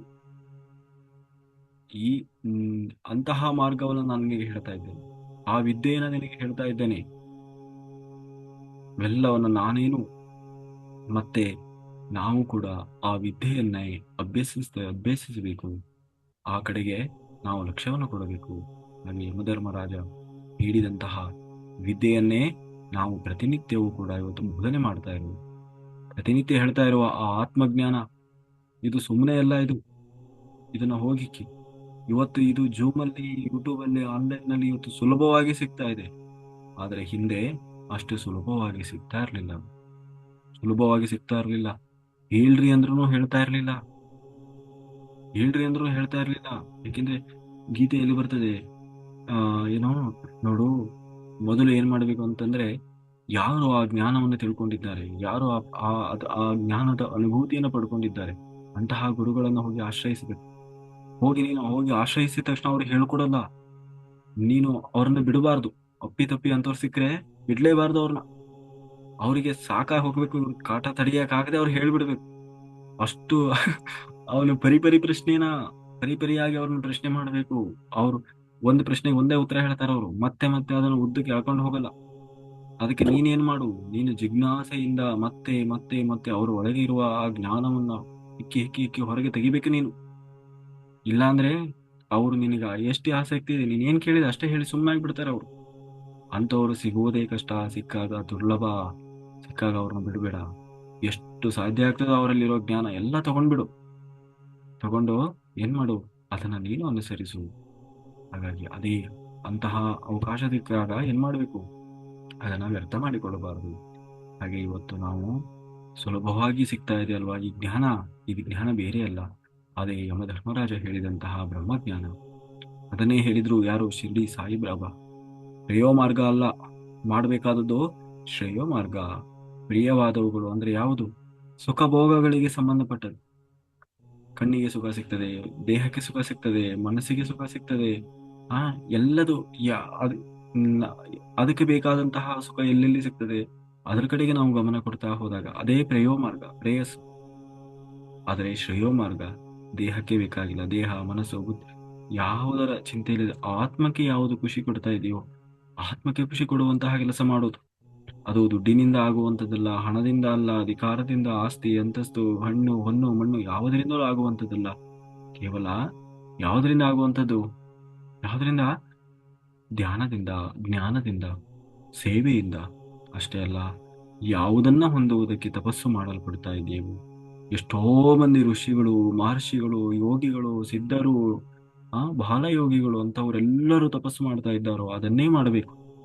ಎಲ್ಲರೂ ಯಾಕೆ ಮಾಡ್ತಾ ಇದ್ದಾರೆ? ಅವರಿಗೆ ಗೊತ್ತಿದೆ ಇದೆಲ್ಲ ಸತ್ಯವಾದದ್ದು, ಇದೆಲ್ಲ ಶಾಶ್ವತವಾದದ್ದು, ಇದರಲ್ಲಿ ಯಾವುದರಲ್ಲೂ ಹೊರಲಿಲ್ಲ. ಇದು ಯಾವುದು ನಿಜವಾಗ್ಲೂ ನಮಗೆ ಶ್ರೇಯಸ್ಸು ತರುವಂತದ್ದಲ್ಲ. ಅದಕ್ಕಾಗಿ ಏನ್ ಮಾಡ್ತಾ ಇದ್ದಾರೆ? ಎಲ್ಲಾ ಬಿಟ್ಟು ಹೋಗಿದ್ದಾರೆ ಅವರು. ಸಂಸಾರವನ್ನು ಬಿಟ್ಟು, ಸಂಪತ್ತುಗಳನ್ನ ಬಿಟ್ಟು, ಹಿಮಾಲಯ ಎಲ್ಲೋ ಅಡವಿಯಲ್ಲೋ ಬೆಟ್ಟ ಗುಡ್ಡ ಆಶ್ರಮದಲ್ಲಿ ಸೇರಿಕೊಂಡು ಏನ್ ಮಾಡ್ತಾ ಇದ್ದಾರೆ? ನಮ್ಗೆಲ್ಲ ಏನ್ ಕಾಣಿಸ್ತದೆ? ಇವ್ರಿಗೆ ಏನ್ ತಲೆ ಕೆಟ್ಟಿದೀವಿ, ಹುಚ್ಚಿಡಿದಿತ್ತು ಪಾಪ, ಏನಾಗಿತ್ತು ಅಲ್ಲಿರಲಿ ಅಂತ ಹೇಳಿ ನಮಗ ಅನಿಸ್ತದೆ. ಆದರೆ ನಮಗೆ ಅವ್ರು ಹುಚ್ಚಿಡ ಹಾಗೆ ಕಾಣ್ತಾರೆ. ಅವರು ನಮ್ಮನ್ನ ಹುಚ್ಚರ ಹಾಗೆ ನೋಡ್ತಾ ಇದ್ದಾರೆ. ಅಯ್ಯೋ ಮೂರ್ಖರಾ, ನಮಗೆ ಹುಚ್ಚು ಬಿಡ್ತು, ನಿಮ್ಗೆ ಯಾವಾಗ ಹುಚ್ಚು ಬಿಡೋದು ಅಂತ ಅವ್ರು ನಮಗೆ ಹೇಳ್ತಾ ಇದ್ದಾರೆ ಅಲ್ವಾ. ಸಂಸಾರದ ಹುಚ್ಚು ಹಿಡಿದಿತ್ತು ಅಲ್ವಾ, ಆ ಹುಚ್ಚು ನಮಗೆ ಬಿಡ್ತು, ಆದ್ರೆ ನಿಮಗೆ ಇನ್ನೂ ಹಿಡ್ಕೊಂಡಿದೆ ಅಲ್ವಾ, ಅದನ್ನ ಯಾವಾಗ ಬಿಡೋದು ಅಂತ ಹೇಳಿ ನಮ್ಮನ್ನ ಅವರು ಹುಚ್ಚರ ಹಾಗೆ ನೋಡ್ತಾ ಇದ್ದಾರೆ. ನಾವು ಅವರಿಗೆ ಪಾಪ ಇವರಿಗೆ ಏನೋ ಗತಿ ಇಲ್ಲೇನೋ ಅಂತ ಹೇಳಿ ಅವರನ್ನು ನಾವು ನೋಡ್ತಾ ಇದ್ದೇವೆ ಅಲ್ವಾ. ಹಾಗೆಯೇ ಹಾಗೆ ಹಾಗೆ ಏನ್ ಮಾಡ್ಬೇಕು ನಾವು ನಮ್ಮ ಬದುಕಿನಲ್ಲಿ ಅಂತಹ ಪರಮ ಪವಿತ್ರವಾದಂತಹ ಏನೋ ಪರಮಾತ್ಮನನ್ನ ಹೊಂದಬೇಕು ಅನ್ನುವ ತುಡಿತ ನಮ್ಮಲ್ಲಿರಬೇಕು. ಅವ್ರಿಗೆ ಏನು ಬೇಕಾಗಿಲ್ಲ, ಒಂದೇ ಬೇಕು, ನಾನು ಪರಮಾತ್ಮನನ್ನು ಹೊಂದಬೇಕು, ನನಗೇನು ಬೇಡ, ಏನು ಬೇಡ ಅನ್ನೋದಕ್ಕೆ ಅವರು ಎಲ್ಲವನ್ನ ಬಿಟ್ಟು ಅವನೇ ಬೇಕು ಅಂತ ಹೋಗಿ ಕೂತಿದ್ದಾರೆ, ಅವನೇ ಬೇಕು ಅಂತ. ಹಾಗಾಗಿ ಹೇಳ್ತಾ ಇದ್ದಾನೆ ನೋಡು, ಸೃಷ್ಟಿಯಲ್ಲಿ ಅತ್ಯಂತ ಪ್ರಮುಖವಾದಂತಹ ಆ ಪರಬ್ರಹ್ಮನನ್ನ ಹೊಂದಬೇಕು. ಆದ್ರೆ ಅವನು ಹೊಂದುವುದು ಹೇಗೆ? ಎಲ್ಲಿದ್ದಾನೆ ಅವನು? ಎಲ್ಲಿದ್ದಾನೆ? ಅದಕ್ಕೆ ಯಮಧರ್ಮರಾಜ ಹೇಳ್ತಾ ಇದ್ದಾನೆ, ಅಂತರಂಗದಲ್ಲಿರುವ ಆತ್ಮ, ಅಂತರಂಗದಲ್ಲಿರುವ ಪ್ರತಿಯೊಬ್ಬರ ಹೃದಯದಲ್ಲಿರುವಂತಹ ಆತ್ಮ, ಆ ಆತ್ಮನೇ ಪರಬ್ರಹ್ಮ. ಮನಸ್ಸಿನ ಮೂಲಕ ಯಾರು ಇಂದ್ರಿಯಗಳನ್ನ, ಬಾಹ್ಯ ವಸ್ತುಗಳ ಪರಿಚಯವನ್ನು ಹೊಂದುತ್ತಾ ಇದೆ, ಆದರೆ ಬಾಹ್ಯ ಪ್ರಪಂಚದಲ್ಲಿರುವಂತಹ ವಸ್ತುಗಳ ಪರಿಚಯವನ್ನ ಏನ್ ಮಾಡ್ತಾ ಇದೆ? ಅದು ನೋಡಿದರೂ ನೋಡದ ಹಾಗೆ, ಕೇಳಿದರೂ ಕೇಳದ ಹಾಗೆ, ಸ್ವಪ್ನಾವಸ್ಥೆಯಲ್ಲಿ ಇದ್ದ ಹಾಗೆ ನಮಗೆ ಭಾಸವಾಗ್ತಾ ಇದೆ. ಆ ಆತ್ಮ, ಆ ಆತ್ಮ ಬೇರೆ ಯಾರು ಅಲ್ಲ, ಅವನೇ ಪರಬ್ರಹ್ಮ. ಅದಕ್ಕೆ ಏನ್ ಮಾಡು, ನೀನು ಬಹಿರ್ಮುಖಿ ಆದ್ರೆ ಅದು ನಿನಗೆ ಕಾಣಿಸೋದಿಲ್ಲ, ಅಂತರ್ಮುಖಿಯಾಗು. ಒಳಗಡೆ ನಿನ್ನ ಒಳಗೆ ಇರುವ ನಿನ್ನ ಪರಬ್ರಹ್ಮನ ಹುಡುಕ್ಲಿಕ್ಕೆ ಶುರು ಮಾಡು. ಆಗ ನಿನಗೆ ಅವನು ಕಾಣಿಸ್ಲಿಕ್ಕೆ ಶುರು ಮಾಡ್ತಾನೆ. ನೀನು ಹೊರಗೆ ಹೋಗ್ತಾ ಹುಡುಕ್ತಾ ಇದ್ರೆ, ಹೊರಗೆ ಯಾವುದು? ಇಂದ್ರಿಯಗಳಲ್ಲಿ, ಮನಸ್ಸಿನ ಮೂಲಕ, ಇಂದ್ರಿಯಗಳ ಮೂಲಕ, ಬಾಹ್ಯ ವಸ್ತುಗಳಲ್ಲಿ ನೀನು ದೇವರನ್ನ ಹುಡುಕ್ಲಿಕ್ಕೆ ಹೋದ್ರೆ ದೇವರು ನಿನಗೆ ಸಿಗುವುದಿಲ್ಲ. ಕೊನೆಗೆ ಯಾರು ಅಂತರ್ಮುಖಿ ಆಗ್ತಾನೋ, ಯಾವುದಕ್ಕೂ ಹೊರಗಿನ ಯಾವ ಪ್ರಪಂಚದ ಯಾವುದಕ್ಕೂ ಯಾರು ಪ್ರಭಾವಕ್ಕೆ ಒಳಗಾಗೋದಿಲ್ಲವೋ, ಅಂದ್ರೆ ಯಾವುದನ್ನು ಹಿಡಿಸ್ಕೊಳ್ಳೋದಿಲ್ಲ, ಇದ್ದಾನೆ, ಎಲ್ಲದರಲ್ಲೂ ಇದ್ದಾನೆ, ಇಲ್ಲ ಅಂತಲ್ಲ, ಆದ್ರೆ ಅಟ್ಯಾಚ್ಮೆಂಟ್ ಇಲ್ಲ, ಎಷ್ಟು ಬೇಕೋ ಅಷ್ಟೇ, ಎಷ್ಟು ಬೇಕೋ ಅಷ್ಟೇ. ಆದ್ರೆ ತನ್ನ ಒಳಗಿರುವ ಪರಬ್ರಹ್ಮನ ಸ್ಥಿತಿಯಲ್ಲೇ ಇದ್ದಾನೆ. ಕೊನೆಗೆ ಏನ್ ಮಾಡ್ತಾನೆ ಅವನು? ತನ್ನನ್ನ ತಾನು ತಿಳಿದುಕೊಳ್ತಾನೆ, ನಾನು ಯಾರು. ಅವನಿಗೆ ಆತ್ಮತತ್ವ ಅನ್ನೋದು ತನ್ನಷ್ಟು ತಾನಾಗಿ ಗೊತ್ತಾಗ್ತದೆ. ಆ ಆತ್ಮವನ್ನ ತಿಳಿದವನಿಗೆ ಏನಾಗುವುದಿಲ್ಲ, ಸರ್ವ ದುಃಖಗಳಿಂದ ವಿಮುಕ್ತಿ ಅನ್ನೋದು ಹೊಂದುತ್ತದೆ, ಆನಂದದ ಅನುಭೂತಿ ಉಂಟಾಗ್ತದೆ.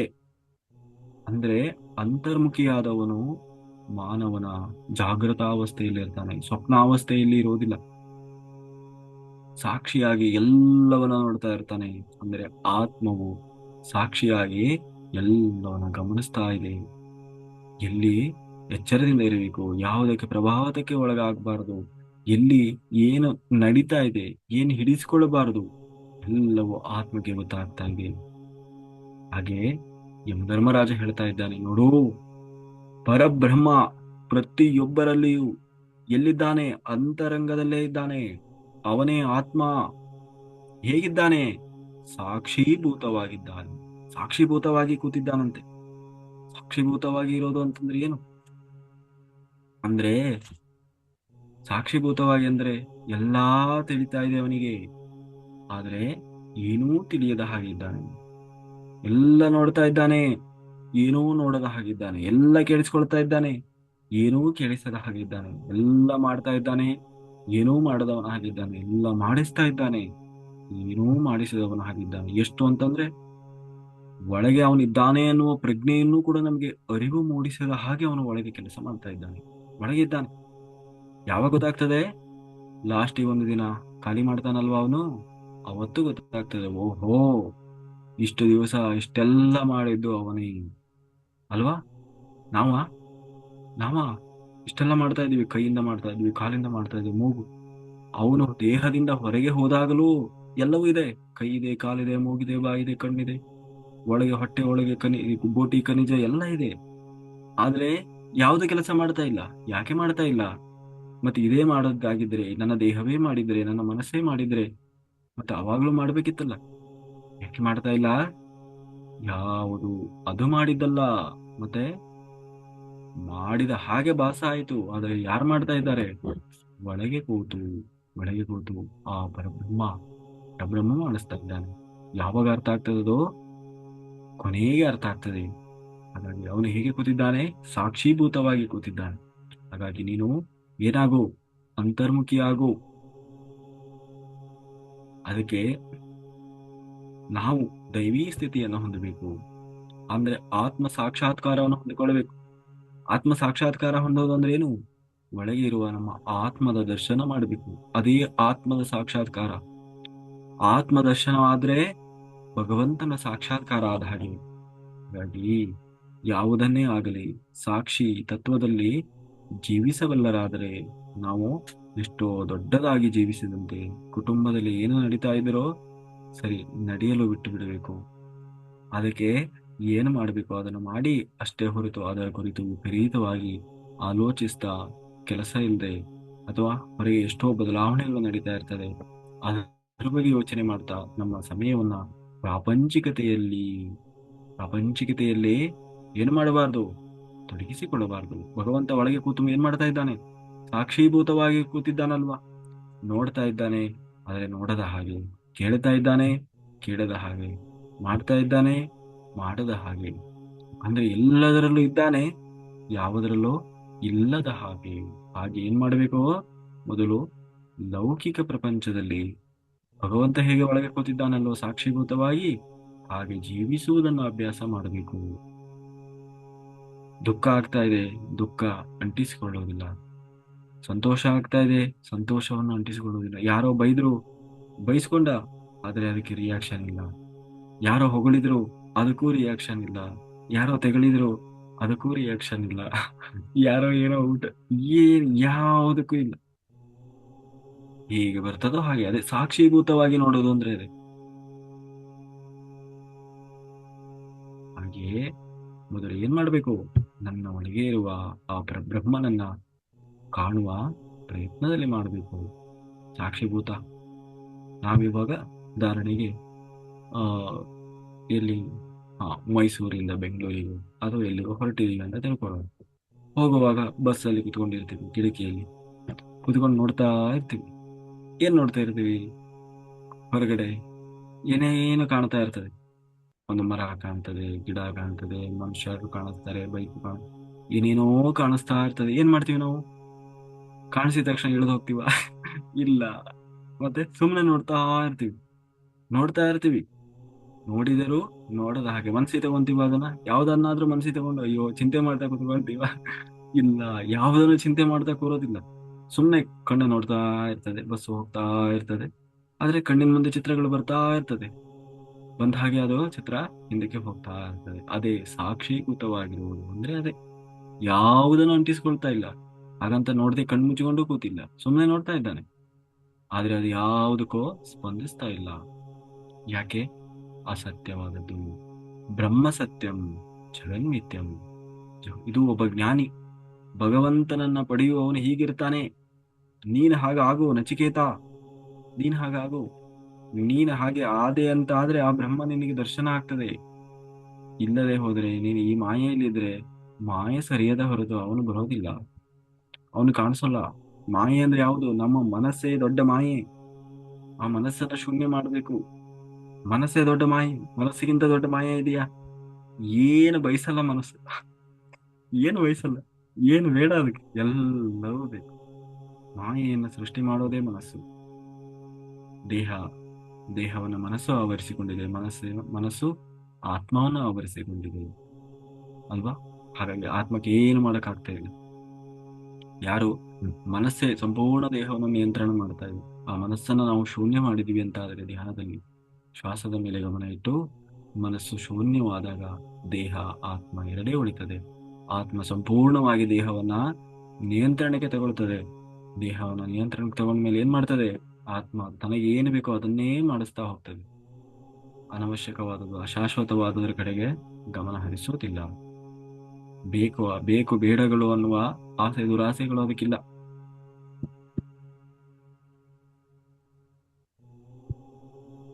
ಹಾಗಾಗಿ ಎಲ್ಲರೂ ಏನ್ ಮಾಡ್ಬೇಕು, ಒಳಗಿರುವ ಪರಮಾತ್ಮನ ದರ್ಶನ ಮಾಡ್ಲಿಕ್ಕೆ, ಆತ್ಮನ ದರ್ಶನ ಮಾಡ್ಲಿಕ್ಕೆ ನಿತ್ಯ ಪ್ರಯತ್ನ ಮಾಡಬೇಕು.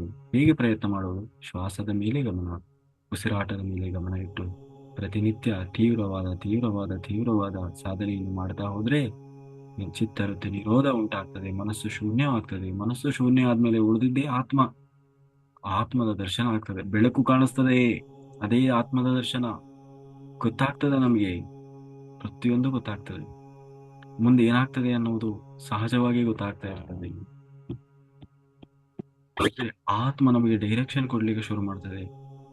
ಆತ್ಮ ಯಾವಾಗ ನಾವು ದರ್ಶನ ಮಾಡಿ ಆತ್ಮದ ಸಜೆಷನ್ ತಗೊಳ್ಳಿಕ್ಕೆ ಶುರು ಮಾಡ್ತೀವಿ, ನಮ್ಮ ಮನಸ್ಸಿನಿಂದ ಏನ್ ಅನಿಸ್ತದೆ ಅದು ಯಾವುದೂ ನಡೆಯುವುದಿಲ್ಲ. ಅದನ್ನ ನಾವು ನಡೆಸ್ಲಿಕ್ಕೂ ಅಂದ್ರೆ ನಮ್ಮ ಬದುಕೆ ನಮ್ಮ ಪಾಟಿಗೆ ನಡೀತಾ ಇರೋಲ್ಲ, ನಾವು ಅನ್ಕೊಂಡಂಗೆ ನಡೀತಾ ಇರೋಲ್ಲ. ಮತ್ತೆ ಆತ್ಮ ಹೇಗೆ ಅನ್ಕೊಂಡಿರ್ತದೋ ಹಾಗೆಯೇ ನಡೀತಾ ಇರ್ತದೆ. ಅಂದ್ರೆ ಗೈಡೆನ್ಸ್ ಅನ್ನೋದು ಒಳಗಡೆಯಿಂದ ಬರ್ತಾ ಇರ್ತದೆ. ಇಂಟ್ಯೂಷನ್ ಅಂತೀವಲ್ವ, ಹಾಗಂದ್ರೆ ಏನು ಅಂತಂದ್ರೆ ಯಾರೋ ಕುತ್ಕೊಂಡು ಹೇಳೋದಲ್ಲ, ಅದು ಆತ್ಮದ ಸಂದೇಶಗಳದು. ನಮ್ಮ ಆತ್ಮದ ಸಂದೇಶ ಅದು. ಏನ್ ಮಾಡ್ಬೇಕು, ಏನ್ ಮಾಡಬಾರ್ದು ಅದನ್ನು ಹೆಂಗೆ ಕಂಡುಹಿಡಿಯೋದು? ಏನೇ ಕೆಲಸ ಮಾಡ್ಲಿಕ್ಕೆ ಹೋಗಿ ಕನ್ಫ್ಯೂಸ್ ಆಗ್ತಾ ಇದೆಯಾ ನಿಮಗೆ? ಏನ್ ಮಾಡ್ಬೇಕು, ತುಂಬಾ ಗಲಿಬಿಲಿ ಆಗಿದ್ದೀರಾ? ಅವಾಗ ಏನ್ ಮಾಡ್ಬೇಕು? ಸುಮ್ಮನೆ ಕೂತ್ಕೊಳ್ಬೇಕು. ಒಂದು 5 ನಿಮಿಷ ಸರೆಂಡರ್ ಆಗ್ಬೇಕು, ಆತ್ಮಕ್ಕೆ ಸರೆಂಡರ್ ಆಗಿ ಕೂತ್ಕೊಳ್ಬೇಕು. ಏನು, ನಾನು ಮನಸ್ಸಿನಿಂದ ನಾವು ಯಾನ ನಿರ್ಧಾರ ಮಾಡಲು, ನನಗೆ ನೀನು ಒಳಗಡೆಯಿಂದ ಏನು ಸಂದೇಶ ಕೊಡ್ತೀಯೋ ಅದನ್ನ ನಾನು ಮಾಡ್ತೇನೆ. ನಾನು ನಿನಗೆ ಸಂಪೂರ್ಣ ಸರೆಂಡರ್ ಆಗಿದ್ದೀನಿ. ನೀನು ಏನ್ ಮಾಡಿಸ್ಬೇಕು ಅಂತ ಇದೆಯೋ ಅದನ್ನು ಮಾಡಿಸು ಅಂತ ಹೇಳಿ ನಾವು ಸುಮ್ಮನೆ ಕೂತ್ರೆ, 5 ನಿಮಿಷ ಸುಮ್ಮನೆ ಕೂತ್ರೆ ಏನಾಗ್ತದೆ, ಏನು ಸಂದೇಶ ಬರ್ತದೆ, ಅಥವಾ ನಿಮಗೆ ಸಂದೇಶ ಬರದೇ ಇದ್ರೂ ಏನಾಗ್ತದೆ, ನೆಕ್ಸ್ಟ್ ಏನಾಗಬೇಕು ಅನ್ನೋದನ್ನ ಅದು ಡಿಸೈಡ್ ಮಾಡ್ತದೆ, ಅದು ನಿರ್ಧಾರ ಮಾಡ್ತದೆ.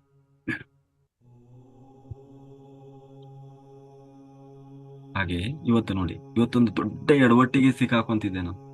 ದೊಡ್ಡ ಎಡವಟ್ಟು, ಆದ್ರೆ ಒಳಗಡೆಯಿಂದ ಬರ್ತಾನೆ ಇತ್ತದು. ಏನೋ ಎಡವಟ್ಟು ಆಗ್ತಾ ಇದೆ ಗೊತ್ತಾಗ್ತಾ ಇತ್ತು ನನಗೆ. ಆದ್ರೂ ಅದನ್ನ ಅಷ್ಟು ನಾನು ಅಂದ್ರೆ ಅರ್ಜೆಂಟ್ ಅಲ್ಲಿ ಇದ್ದೆ, ಅದನ್ನ ತಗೊಂಡ್ಲಿಲ್ಲ. ಆದ್ರೂ ಇಲ್ಲ, ಇದು ಇಷ್ಟು ಬರ್ತಾ ಇದೆ ಅಂದ್ರೆ ಏನೋ ಇದೆ ಅಂತ ಹೇಳಿ ಲಾಸ್ಟ್ ಚೆಕ್ ಮಾಡೋದ್ರೊಳಗೆ ಹೌದು. ಈ ಒಂದು ಸ್ವಲ್ಪ ಯಾಮಾರಿದ್ರೆ ದೊಡ್ಡ ಎಡವಟ್ಟಿಗೆ ಸಿಕ್ಕಾಕೊಂತಿದ್ದೆ, ದೊಡ್ಡ ಎಡವಟ್ಟು. ಆಮೇಲೆ ಗೊತ್ತಾಯ್ತು ಹೌದಲ್ವಾ ಅಂತ ಹೇಳಿ ಅವಾಗ ವಾಪಸ್ ಬಂದೆ. ಅಂದ್ರೆ ಆತ್ಮ ಕಂಟಿನ್ಯೂಸ್ ಆಗಿ ನಮಗೆ ಸಜೆಷನ್ ಕೊಡ್ತಾ ಇರ್ತಾರೆ. ನಮಗೆ ಅದನ್ನ ನಾವೇನ್ ಮಾಡ್ತೀವಿ, ಮನಸ್ಸು ಹೇಳಿದಾಗ ಕೇಳಲಿಕ್ಕೆ ಹೋಗ್ತೀವಿ, ಮನಸ್ಸು ಹೇಳಿದಾಗ ಮಾಡ್ಲಿಕ್ಕೆ ಹೋಗ್ತೀವಿ. ಅವಾಗ ಆತ್ಮ ಬಿಡೋದಿಲ್ಲ. ಆತ್ಮ ತನಗೇನ್ ಬೇಕು ಅನ್ನೋದು ಅದನ್ನೇ ಮಾಡಿಸ್ತದೆ. ಯಾರು ಆತ್ಮ ಅಂದ್ರೆ ಯಾರು? ಪರಬ್ರಹ್ಮ. ನಾವಂತೂ ಏನ್ ಮಾಡ್ತಾ ಇದೀವಿ ಈಗ? ಯಾದಕ್ಕೆ ಹೇಳಿದ್ದು, ನಾವು ಸಂಪೂರ್ಣವಾಗಿ ಸರೆಂಡರ್ ಆದ್ರೆ ನಮ್ಮನ್ನ ಯಾರು ನಿಗ್ರಹ ಮಾಡ್ತಾರೆ? ಪರಬ್ರಹ್ಮನ ನಿಯಂತ್ರಣದಲ್ಲಿ ಇರ್ತೇವೆ. ನಾನಂತ ಈಗ ಸಂಪೂರ್ಣ ಪರಬ್ರಹ್ಮನ ನಿಯಂತ್ರಣದಲ್ಲೇ ಇದ್ದೇನೆ. ನನ್ನ ಮನಸ್ಸಿಗೆ ಬಂದ ಹಾಗೆ ನಾನು ಏನು ಮಾಡ್ತಾ ಇಲ್ಲ ಈಗ. ಸುಮ್ಮನೆ ಇದ್ದೀನಿ ನಾನು. ಏನ್ ಮಾಡ್ಬೇಕು ಅದನ್ನು, ಅದಕ್ಕೆ ನಾವು ಫಸ್ಟ್ ಏನ್ ಮಾಡ್ಬೇಕು? ಸರೆಂಡರ್ ಆಗ್ಬೇಕು. ಮನಸ್ಸು ಶೂನ್ಯ ಆದಾಗ ಆತ್ಮ ಇರ್ತದೆ, ಆತ್ಮದ ಜೊತೆಗೆ ನಾವು ಸರೆಂಡರ್ ಆಗ್ಬೇಕು. ನಾನು ಮಾಡ್ತೇನೆ ಅಂತ ಹೊರಡಬಾರದು. ನನ್ನೊಳಗಿರುವ ಪರಬ್ರಹ್ಮ ಏನ್ ಮಾಡಿಸ್ತಾನೋ ಅದನ್ನ ಮಾಡ್ಲಿ ಅಷ್ಟೇ, ನಂದೇನೇ ಇಲ್ಲ. ಅದು ಏನಾದ್ರೂ ಅಷ್ಟು, ನಾನು ಅದನ್ನ ಸ್ವೀಕಾರ ಮಾಡಕ್ಕೆ ನಾನು ರೆಡಿ ಇದ್ದೇನೆ ಅಂತ ನಾವು ಸಂಪೂರ್ಣವಾಗಿ ಸರೆಂಡರ್ ಆದ್ರೆ ಏನಾಗ್ತದೆ, ಆತ್ಮದಿಂದ ಸಂದೇಶಗಳು ಬರ್ತದೆ. ಮುಂದೆ ಏನ್ ಮಾಡಬೇಕು ಏನ್ ಮಾಡಬಾರದು ಅನ್ನೋದು ಏನೋ ಆತ್ಮದಿಂದ ನಿರ್ಧರಿಸಲ್ಪಡ್ತದೆ, ಪರಬ್ರಹ್ಮನಿಂದ.